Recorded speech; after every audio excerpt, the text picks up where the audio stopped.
কসাইকে কোরবানির মাংস থেকে পারিশ্রমিক দেওয়ার রেওয়াজ আছে, আবার অনেক জায়গায় চামড়া বিক্রির টাকা থেকে জবাই করা হুজুরের পারিশ্রমিক দেওয়া হয়। এই কাজগুলো কতটুকু শরীয়ত সম্মত? কোরবানির গরু এবং ছাগলের বয়স কত হতে হবে? 7 ভাগে কোরবানি করা যাবে কিনা? গরমে পুরো শরীর ঘেমে যায়, ঘামের পোশাক নিয়ে যদি নামাজ পড়া হয় তাহলে নামাজ হবে কিনা? ঋণগ্রস্ত থাকলে কি কোরবানি করা যাবে? বেনামাজের সাথে কোরবানির গরুর ভাগ নেওয়া জায়েজ আছে কিনা জানতে চাই। নফসকে কন্ট্রোল করার উপায় কি? মৃত ব্যক্তির নামে কোরবানির নিয়ম জানতে চাই। কতটুকু পরিমাণ সম্পদ থাকলে কোরবানি ফরজ হবে? হারাম উপার্জনকারীদের সাথে মিলে কোরবানি করলে কি কোরবানি শুদ্ধ হবে? বিলম্ব না করে চলুন আমরা প্রশ্নের উত্তরের পর্বে আমরা প্রবেশ করি। হারিল সাবরিনা খান অর্ণবী এই আইডি থেকে আপনি লিখেছেন, কতটুকু পরিমাণ সম্পদ থাকলে কোরবানি ফরজ হবে? কোরবানি ফরজ নয়, কোরবানি অনেক উলামার মধ্যে সুন্নাতে মুআক্কাদা, তবে ফুকাহা হানাফির মতে ওয়াজিব।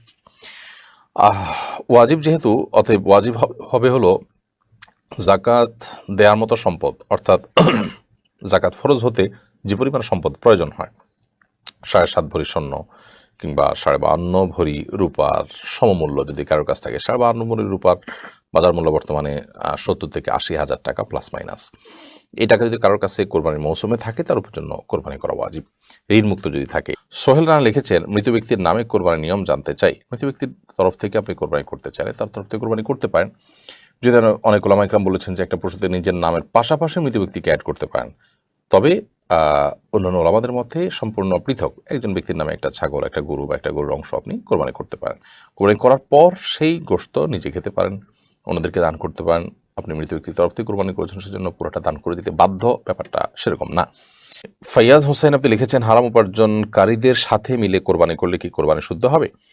কোরবানি অবশ্যই, যদি আপনি যৌথভাবে কোরবানি করেন তো অবশ্যই হালাল উপার্জনকারীর সাথে কোরবানি করা উচিত। আপনি কোনো হারাম উপার্জনকারীর সাথে কোরবানি করতে যাবেন না, এতে আপনার কোরবানি বিশুদ্ধ হবে না। যদিও এক্ষেত্রে অনেক ওলামা একরাম ভিন্নমত পোষণ করেছেন যে আপনার কোরবানি, আপনার টাকা, এটা ঠিক থাকলে আপনারটা আপনার কবুল হবে, আপনার সাথে শরীক কেউ হলে তারটা ভুল ত্রুটিপূর্ণ থাকলে তারটা কবুল হবে না, কারণ কারোর পাপের বোঝা অন্য কেউকে বহন করতে হয় না।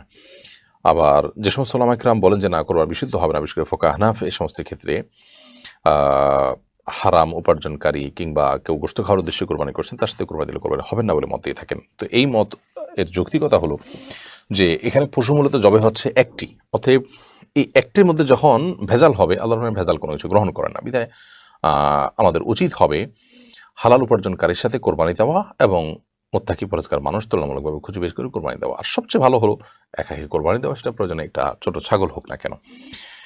এমন খান আপনি লিখেছেন, কোরবানির গরু এবং ছাগলের বয়স কত হতে হবে? কোরবানির গরুর বয়স 2 বছর এবং ছাগলের বয়স কমপক্ষে 1 বছর হতে হবে। এমনি গোলাম রব্বানি লিখেছেন, 7 ভাগে কোরবানি করা যাবে কিনা? কোরবানি একটা গরুতে সর্বোচ্চ 7 জন ব্যক্তি অংশগ্রহণ করতে পারেন। কেউ ভগ্নাংশ রাখতে পারবেন না, অর্থাৎ ভাঙতি অংশ রাখতে পারবেন না, পরিপূর্ণ অংশ নেবেন। কেউ 1 ভাগ কিংবা কেউ 2 ভাগ, এভাবে নিয়ে 7 ভাগ পর্যন্ত একটা গরুতে, অর্থাৎ 7 জনের তরফ থেকে একটা গরুতে কোরবানি দেওয়া যেতে পারে। আর এটাই সারা বিশ্বের প্রায় সকল ওলামা ইকরামের মত। বিচ্ছিন্ন 1-2টি মত, এক দুজন আলেমরা ভিন্ন মত পোষণ করেছেন, যেটা গ্রহণযোগ্য নয়। সুমাইয়া সাদ্দাম এই আইডি থেকে আপনি লিখেছেন, গরমে পুরো শরীর ঘেমে যায়, ঘামের পোশাক নিয়ে যদি নামাজ পড়া হয় তাহলে নামাজ হবে কিনা? হয়ে যাবে, কিন্তু সম্ভব হলে সে পোশাক পরিবর্তন করা উচিত, অথবা ঘামের দুর্গন্ধ দূর করার জন্য আতর ইত্যাদি ব্যবহার করা উচিত, যাতে করে আপনার আশেপাশে মানুষের কষ্ট না হয়, ফেরেশতারা থাকেন তাদের কষ্ট না হয়, যথাসম্ভব সেই চেষ্টা করা উচিত। মোহাম্মদ ইমাম হোসেন আপনি লিখেছেন, ঋণগ্রস্ত থাকলে কি কোরবানি করা যাবে? ঋণগ্রস্ত ব্যক্তি কোরবানি করতে পারেন যদি ঋণটা এ পর্যায়ে থাকে যে তার ঋণ এর সাথে কোরবানি করা না করার কোনো সম্পর্ক না থাকে, অর্থাৎ তিনি কোরবানি করার ফলে যাদের কাছে ঋণ নিয়েছেন তাদের ঋণ পরিশোধে কোনো প্রকার আপনার সমস্যা তৈরি না হয়। অনেক ঋণ আছে যেগুলো তিনি নির্দিষ্ট সময় নিয়েছেন, সে সময় এখনও আছে, তিনি দিবেন, এর মধ্যে তিনি ঋণ করে কোরবানি করছেন, অথবা ঋণ করে কোরবানি করেছেন, এদিকে তার ঋণ পরিশোধ করার সুযোগ আছে, সেই হিসাবে তিনি ঋণ করেছেন, তো এটা জায়েজ আছে, কোনো অসুবিধা নেই। জোবাইর হোসেন আপনার প্রশ্নটি হলো, আপনি লিখেছেন, বেনামাজের সাথে কোরবানির গরুর ভাগ নেওয়া জায়েজ আছে কিনা জানতে চাই। বেনামাজের সাথে কোরবানির গরুর ভাগ যথাসম্ভব আপনি নেবেন না, কারণ যিনি নামাজই পড়ছেন না তিনি কোরবানি কেন করছেন? নিশ্চয়ই গোশত খাওয়ার উদ্দেশ্যে করছেন, তার নিয়তের মধ্যে নিশ্চয়ই ভেজাল আছে। আর সম্পূর্ণরূপে সালাত ত্যাগকারী ব্যক্তি অনেক ওলামা ইকরামের মতে ইসলাম থেকেই খারিজ হয়ে যায়। সব মিলিয়ে একজন বেনামাজের সাথে কোরবানি দেওয়ার কোনো অবস্থাতেই উচিত নয়, জায়েজ নয়, বরং একজন দিনদার মুত্তাকি পরহেজগার মানুষের সাথে কোরবানি দিবেন। এবং যৌথ কোরবানি দিতে হলে একটা গরুতে কয়েকজন মানুষের কোরবানি দিতে হলে সেই ক্ষেত্রে এই বিষয়গুলো দেখে নেবেন যে লোকটা নামাজি কিনা, মুত্তাকি কিনা, গোশত খাওয়ার উদ্দেশ্যে করছেন না কোরবানি তার উদ্দেশ্য, এগুলো দেখে তারপরে কোরবানি করতে হবে। এমনি মোস্তাফিজুর রহমান লিখেছেন, নফসকে কন্ট্রোল করার উপায় কি? নফসকে নিয়ন্ত্রণ করা খুব জরুরি একটি বিষয়। প্রবৃত্তি আমাদেরকে মন্দ কাজের দিকে তাড়িত করে, সেখান থেকে তাকে নিয়ন্ত্রণ করতে না পারলে আমরা ভালো হতে পারবো না। নফসকে নিয়ন্ত্রণ করবার জন্য প্রয়োজন হয় সংগ্রাম করা, নিজের বিরুদ্ধে নিজেকে আপনার পদক্ষেপ নিতে হয়। সেই সাথে যে সমস্ত ওলামা ইকরাম এবং যে সমস্ত আল্লাহভীরু মানুষেরা তারা তারা মুজাহাদা করে, তারা নফসকে নিয়ন্ত্রণ করে একটা ভালো পর্যায়ে গেছেন, তাদের সান্নিধ্যে থাকা। এবং আরেকটা কার্যকর উপায় হলো ভালো একজন বা একাধিক শিক্ষক যিনি খুবই মুত্তাকি, খুবই আল্লাহভীরু, ব্যক্তিগত আমল ইবাদতে ত্রুটি নেই, খুবই মুখলেস, নিষ্ঠাবান এবং একই সঙ্গে অত্যন্ত বিচক্ষণ, এরকম কোনো একজন বা একাধিক ব্যক্তিকে মুরব্বী হিসাবে বানানো এবং তার সকল পরামর্শকে শরিয়ার ভিতরে যতক্ষণ থেকে তিনি পরামর্শ দিবেন সেটাকে শিরোধার্য করে নেওয়া এবং মানতে শেখা। সেই সাথে আল্লাহ তাআলার কাছে দোয়া করতে হয়, আল্লাহুম্মা আতি নাফসি তাকওয়াহা ওয়া যাক্কিহা ওয়া আনতা খায়রু মান যাক্কাহা আনতা ওয়ালিয়ুহা ওয়া মাওলাহা। আল্লাহ, আপনি আমার নফসকে, আমার প্রবৃত্তিকে আপনি তাকওয়া দান করুন এবং সেটাকে পবিত্র করুন, সেটাকে পরিচ্ছন্ন করুন, আপনি সেটার অভিভাবক প্রবৃত্তির। তো আল্লাহ তাআলার কাছে এভাবে দোয়া করা এবং এরকম আরও অনেকগুলো দোয়া আছে, সেই দোয়াগুলো আমরা পড়তে পারি।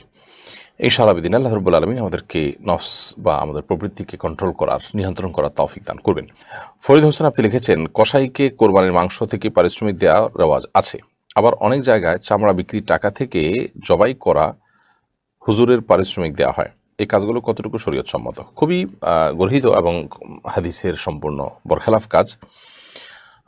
কোরবানির কসাইকে কোরবানির পশুর মাংস কেন কোনো কিছুই পারিশ্রমিক হিসাবে দেওয়া যাবে না, বরং পারিশ্রমিক হিসাবে নিজের এক্সট্রা টাকা পয়সা থেকে তাকে দিতে হবে। আপনি যদি কোরবানির পশুকে যে কসাই বানিয়েছেন, গোশত প্রস্তুত করেছেন, তাকে যদি পশুর গোশত, হাড্ডি, মাথা, কলিজা, লেজ ইত্যাদি দেন পারিশ্রমিক হিসাবে, তাহলে সেক্ষেত্রে কেমন যেন কোরবানির গোশতটাকে আপনি বিক্রি করলেন। তার মানে কোরবানির গোশত তো বিক্রি করা যায় না, এটা তো আপনি খাবেন, কাউকে দান করবেন, এটুকু। তো যেহেতু আপনি এটাকে জাঘোষিতা করতে পারছেন না, সেহেতু আপনি এই গোশতটা কসাইকে যদি তার কাজ করিয়ে পারিশ্রমিক দেন, তাহলে কেমন যেন আপনি এটা একটা বিনিময়ের ভিত্তিতে দিলেন, বিক্রি করার মতোই হলো। তো নবী করিম সাল্লাল্লাহু আলাইহি ওয়াসাল্লাম আলী রাদিয়াল্লাহু তাআলা আনহুকে পরিষ্কারভাবে নিষেধ করেছেন যে তিনি যেন কসাইকে কোরবানির পশুর কোনো গোশত ইত্যাদি না দেন, তাকে উপযুক্ত পারিশ্রমিক দিয়ে দিবেন যাতে কোনো প্রকার তার হক নষ্ট না হয়, ঠকানো না হয়। কিন্তু তাই বলে গোশত বা কোরবানির পশুর কোনো কিছু দেওয়া যাবে না। একইভাবে যিনি জবে করেছেন সেই হুজুরকে যদি আপনি জবেহের পারিশ্রমিক দেন, তো সেটা আপনি নগদ টাকা দিবেন, অন্য কিছু দিবেন, কিন্তু কোরবানির গোশত দিয়ে বা কোরবানির পশুর কোনো কিছু দিয়ে যদি পারিশ্রমিক দেন, তাহলে সেক্ষেত্রে এই কোরবানির পশুর গোশত বা তার অংশকে আপনি কোনো বিনিময়ের ভিত্তিতে দিলেন, এটা বিক্রি করার মতোই হয়ে গেল, সেটা কিন্তু জায়েজ নাই। এবং এই বিষয়টি আমরা না জানার কারণে অনেকে ভুল করে বসে থাকি। অনেকে কসাইকে সামান্য পয়সায় নেই, কসাইও জানে যে টাকা কম দিলে কি হবে, গোশত একটু বাড়িয়ে দিবে এবং বলেও থাকে যে গোশত একটু বাড়িয়ে দিবেন, তাহলে সেক্ষেত্রে তার ঘরে পোষায় যায়। তো এভাবে আসলে চুক্তি করা জায়েজ নাই। সাফ তাকে বলে দিতে হবে, তুমি গরিব হলে অন্য 10 জন গরিবের মতো তোমাকে আমি দিতে পারি, সেটা আমার ব্যাপার, কিন্তু পারিশ্রমিক তুমি যেটা নেবে সেটা অত্যন্ত ক্লিয়ার, এরকমটি করা উচিত। সুমাইয়া সাদ্দাম এআইডি থেকে আপনি লিখেছেন, রাতে ঘুমানোর সময় কি কি আমল করতে হবে এবং রাতে ঘুমানোর সময় যে সমস্ত আমল করা প্রয়োজন, দিনের ঘুমানোর সময়ও কি ওই সমস্ত আমল করতে হবে? ঘুমের দোয়া নবী সাল্লাল্লাহু আলাইহি ওয়াসাল্লাম যেটি পড়তেন, শিক্ষা দিয়েছেন, বিসমিকা আল্লাহুম্মা আমুতু আহইয়া অথবা আল্লাহুম্মা বিসমিকা আমুতু আহইয়া, সেটা তো আমরা রাতে ঘুমাই কিংবা দিনে ঘুমাই, সর্বাবস্থায় আমরা সেটা পড়ব। কিন্তু যখন আপনি রাতে ঘুমোতে যাবেন তখন বিশেষ কিছু আমল আছে যেগুলো দিনের জন্য প্রযোজ্য নয়। অনেকগুলো আমল আছে, সূরা সিজদা তেলাওয়াত করা, সূরায়ে মুলক তেলাওয়াত করা, সূরায়ে কাফিরুন, সূরায়ে ইখলাস, সূরায়ে ফালাক 3 বার করে এগুলো পাঠ করা, পড়ে হাতে ফু দিয়ে পুরো শরীর মুছে নেওয়া, শরীর বন্ধ করা, 33 বার সুবহানাল্লাহ, 33 বার আলহামদুলিল্লাহ এবং 34 বার আল্লাহু আকবার বলা, তারপর আয়াতুল কুরসি পাঠ করা। আর অনেকগুলো দোয়া আছে, আল্লাহুম্মা আসলামতু ওয়াজহি ইলাইক ওয়া ফাওয়াদতু আমরি ইলাইক ওয়া আলজাতু যহরি ইলাইক রাগবাতান ওয়া রাহবাতান ইলাইক লা মালজা ওয়া লা মানজা মিনকা ইল্লা ইলাইক, আল্লাহুম্মা আমানতু বিকিতাবিকাল্লাযী আনসালতা ওয়া বিনাবিয়্যিকাল্লাযী আরসালতা। এই ধরনের আরো অনেকগুলো দোয়া আছে, এই দোয়াগুলো পড়া, আল্লাহুম্মা বিসমিকা আমুতু ওয়া আহইয়া পড়া, তারপরে ঘুমানো, এটা হলো রাতে সুন্নাহ, ঘুমের সুন্নাহ।